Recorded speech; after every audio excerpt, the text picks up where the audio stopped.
would that be so bad, quite frankly? But okay, I guess they didn't like Obama. They clearly made a point of saying that she's out of the mainstream. Felt in those comments from President Trump that he was more critical of Zelensky, certainly noting his lack of popularity with that 4% number. He should be critical of the person who's launching the airstrikes. And certainly when you think about, approval for Vladimir Putin, I mean, what are you going to say when you get the phone call? What do you think of Vladimir Putin? You better say you love him. Did you hear that? That loud gasp echoing across America? Yeah, that was the collective freakout of Republicans everywhere as the Wall Street Journal decided to go full rogue and torch Donald Trump right on its front page. The million-dollar question: is this the beginning of the end of Trump's iron grip on the GOP? From yelling fake news at CNN to now getting body-checked by WSJ, Trump's world is spinning faster than his toupee in a Category 5 hurricane. We're diving headfirst into why the Journal bit the hand that's been feeding them MAGA-flavored scoops for years. And trust me, you don't want to miss this one. But first, quick favor. If you're enjoying the takedown, smash that like button and hit subscribe. Over 98% of you watch without subscribing, and hey, it's free. Just one click helps us keep roasting the powerful and propping up the facts. You hit it? Awesome. Let's go. Remember when Trump used to call everything fake news? CNN, NBC, even Fox when they weren't nice enough? Well, turns out the karma carousel just made a full rotation, and now the Wall Street Journal is turning the tables faster than a Russian gymnast in mid-flip. Our favorite orange-hued former president is back on his nonsense, tossing out another incoherent word salad, this time tossed in Russian dressing, shaken in confusion and served with a side of unhinged. The latest mess? Trump's hot take on Ukraine. According to him, and I'm not joking, Ukraine started the war. Yeah, that's like saying the chicken crossed the road to get to KFC. Not only does it make zero sense, it actively makes anti-sense. Even Trump's diehard supporters are scratching their heads so hard, Bosley's hair clinic just filed for surge pricing. And the Wall Street Journal? They're giving him the kind of side-eye you say for your drunk uncle at Thanksgiving who just brought up conspiracy theories and asked to cut the turkey.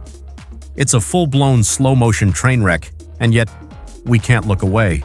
Donald Trump's capitulation to Vladimir Putin and Russia even brings heat from the Wall Street Journal editorial board, a Rupert Murdoch publication normally supportive of Trump. Felt in those comments from President Trump that he was more critical of Zelensky, certainly noting his lack of popularity with that 4% number. Taking Russia's side in the war against Ukraine, saying things like, Ukraine started the war? Untrue, totally false.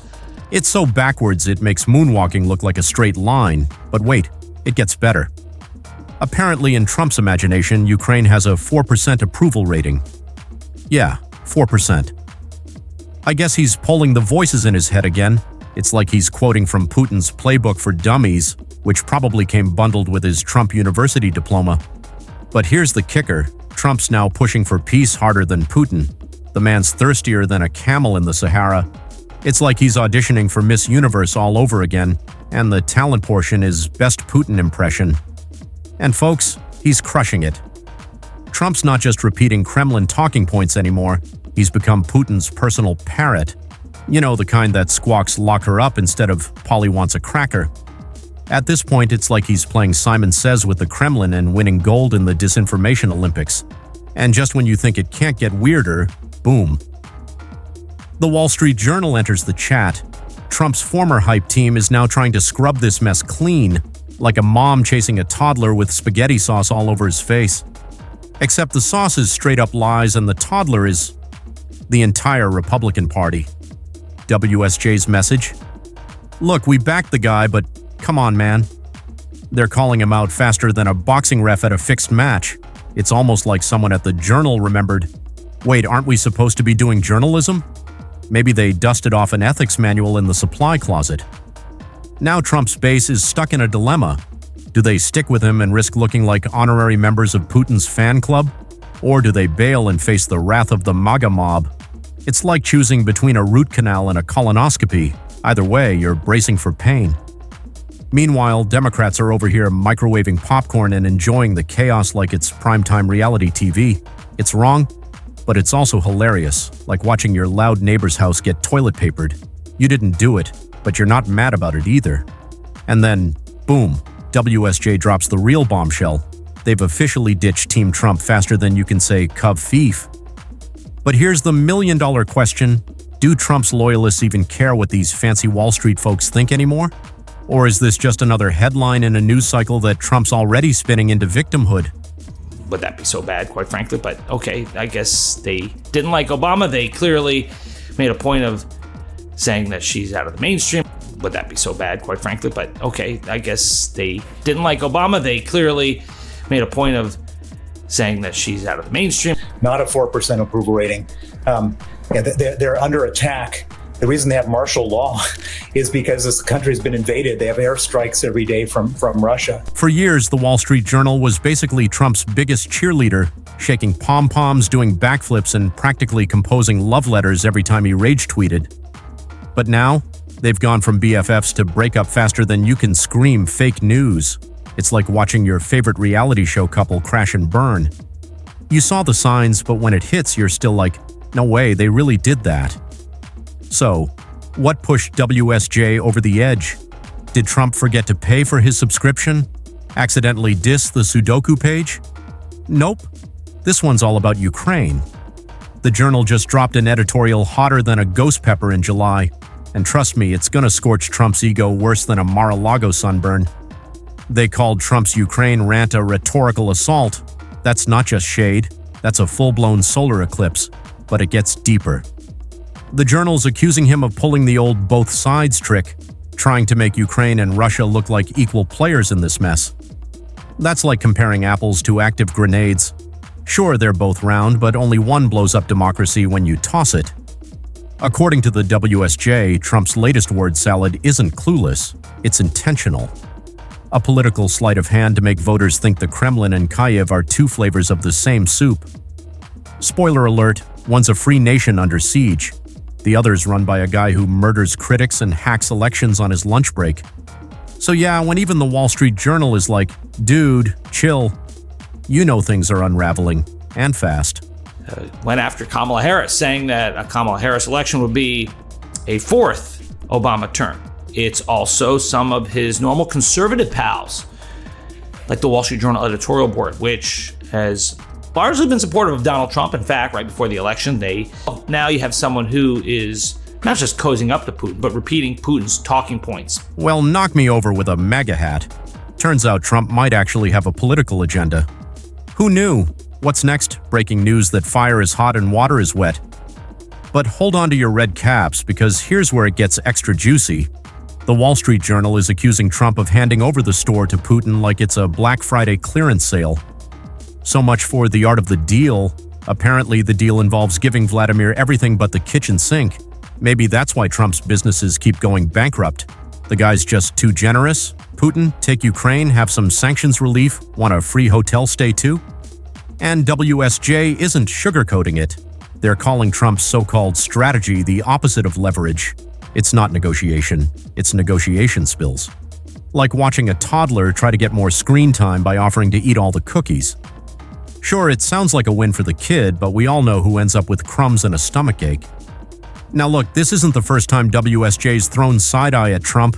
Lately, they've been getting real tired of his authoritarian bromances. It's like watching your best friend start dating that guy, the one with the conspiracy podcast and a neck tattoo that says Patriot. At first you smile and nod, but eventually you gotta step in and say, girl, no.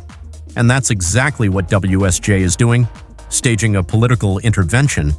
They're basically saying, Donald, we've let you play pretend long enough, but if you keep kissing Putin's ring, we're pulling the plug on the fantasy. It's the rhetorical version of taking away the remote from your drunk uncle at Thanksgiving when he starts ranting about aliens and ancient pyramids. Pass the gravy and please stop talking. Meanwhile, over at Fox News, the identity crisis is real. They're stuck between a Trump and a sane place. Even Maria Bartiromo, one of the network's top Trump hype machines, let someone gasp criticize the orange one on her show. We're through the looking glass now, folks. Buckle up. It's going to be a bumpy broadcast. So it's not just those of us on the Democrat side who have been critical of Donald Trump. When it's capitulating to Russia, repeating Russian misinformation. Ronald Reagan must be rolling over in his grave, because what we're seeing when the president is popping off for attention from when his remarks indicate a real change in policy and priorities. I know, it's like spotting a vegan chowing down at a Texas BBQ joint. But yep, it happened. A guest on Fox News actually had the guts to call out Trump's nonsense about Zelensky's approval rating, and let's just say it was about as accurate as Trump's spray tan under studio lighting. Turns out Zelensky's real approval rating, around 52%, not the sad little 4% figure Trump was peddling like a clearance sale. Oops, someone get this man a fact checker, or just a fact checker at all. But wait, the chaos didn't stop there. This guest doubled down, saying Trump's comments were flat out unfair to Ukraine. Coming from Fox News, that's like your mom telling you she's not mad, just disappointed. You know you've messed up. And then came the kicker. The guest had the unmitigated gall to suggest maybe, just maybe, Trump should be blaming the guy launching the airstrikes, not the country getting bombed. Shocking, I know. Apparently some folks at Fox finally remembered that Ukraine's the victim here. What's next? Admitting the Earth is round? That climate change isn't just liberal witchcraft? Hold on to your MAGA hats, folks. Reality might be sneaking in through the back door, but fear not, Trump loyalists. Your emotional support pundit Tucker Carlson is still clutching the Kool-Aid pitcher like it's a holy relic. He's that one guy who still believes in Santa, taxes are optional, and Putin sends good vibes, adorable, and mildly alarming. While other Fox hosts are tiptoeing towards sanity, Tucker's still going full MAGA bedtime story. And let me tell you, this shift in tone over at Fox is causing more drama than a Real Housewives reunion in a broken wine cellar. The network's doing the political equivalent of juggling chainsaws on a unicycle, trying to keep the base without completely melting their own credibility. It's like eating a chili dog during a backflip. Messy, weird, and bound to leave a stain. And oh boy, MAGA Twitter is losing it. Full-on meltdown, betrayal vibes, feeds lit up like Times Square on New Year's, all because someone dared criticize dear leader. I mean, imagine expecting a news network to report facts. What kind of sick world is this? So what does this mean for Trump's future? Well, when even Fox News starts side-eyeing your takes, it might be time to invest in a crisis PR firm, or better yet, a time machine, to get back to that golden era when the network treated Trump like a messiah with a golf cart. Meanwhile, the GOP's in full panic mode, like a cat trapped in a room full of rocking chairs. Trump's Ukraine hot takes have Republicans twisting themselves into knots, trying to support him and not look like they're sending Valentine's cards to Putin. Political Twister, MAGA edition. In echoing Russia's talking points is an utter capitulation to Vladimir Putin. Mr. Trump on Tuesday mimicked Russian propaganda by claiming Ukraine had started the war with Russia and that Kyiv is little better than the Kremlin because it hasn't held a wartime election. He should be critical of the person who's launching the airstrikes. And certainly when you think about, approval for Vladimir Putin, I mean, what are you going to say when you get the phone call? What do you think of Vladimir Putin? You better say you love him. Talk about a plot twist. John Bolton, the guy who's never met a war he didn't want to high-five, is now calling out Trump's foreign policy. That's like Gordon Ramsay walking into your kitchen, spitting out your food and telling you to shut it down. Brutal, but probably fair. Bolton actually tweeted, "Our support of Ukraine has never been about charity. Our way of life at home depends on our strength abroad." Who knew? John freaking Bolton sounding almost reasonable. 2025 is wild, but where's the rest of the GOP? Nowhere to be found. They're quieter than a mime convention inside a monastery. It's like they're all in an elite-level game of political hide-and-seek, and spoiler, they're world champs at vanishing. Maybe they think if they just hold their breath long enough, this entire mess will magically blow over. Good luck, fellas.